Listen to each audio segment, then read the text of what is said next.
Баршаңызға сәлем. Батонаның жасалу жолын бүгін видеода көрсететін боламын. Ол үшін бізге жылы су, тұз,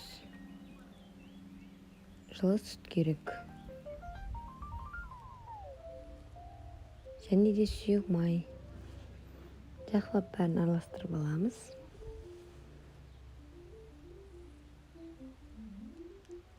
Сосын дрожжбен ұнды електен өткізіп қосамыз. Мен дрожжды ұнның ортасына қостым. Ұнмен бірге араластырып қостым.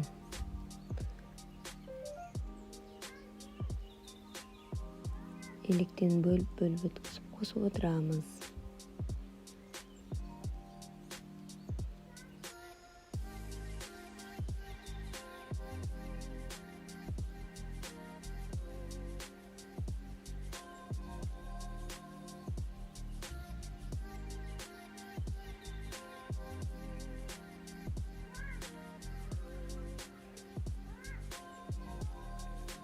Ұнды бөліп қосып жақсылап араластырып отырамыз.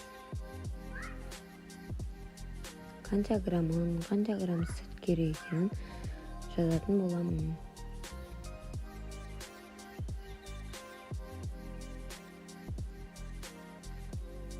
Араластырамыз. Қолмен араластырсаңыздар да болады.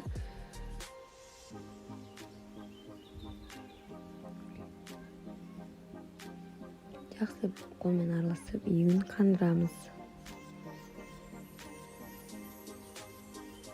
Ұн аз болып қалса қоссаңыздар болады.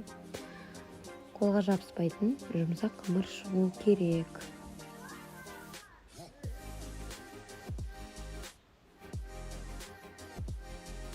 Менде қолға жабыспайтын жұмсақ қамыр шықты.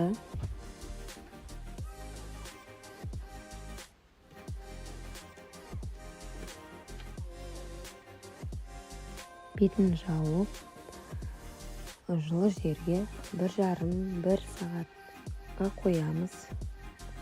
Көтеріледі өзі. Орап қоямыз.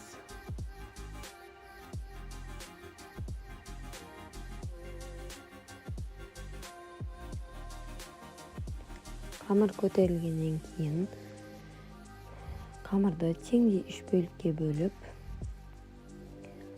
батоннан жасаймыз.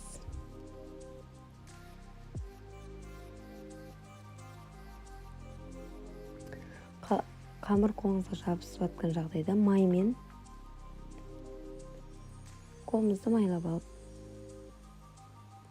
жасаймыз. Сол кезде жабыспайды. Менде осылай 3 батоннан шықты. Бұны тағы да пешке салмаймыз. 20 минутқа бетін жауып қоямыз. Сосын алып, бетін осылай кесеміз. Видеодағыдай. Оған жұмыртқамызды жағып, бетіне мак, күнжіт сепсеңіздер болады. Мен мак септім.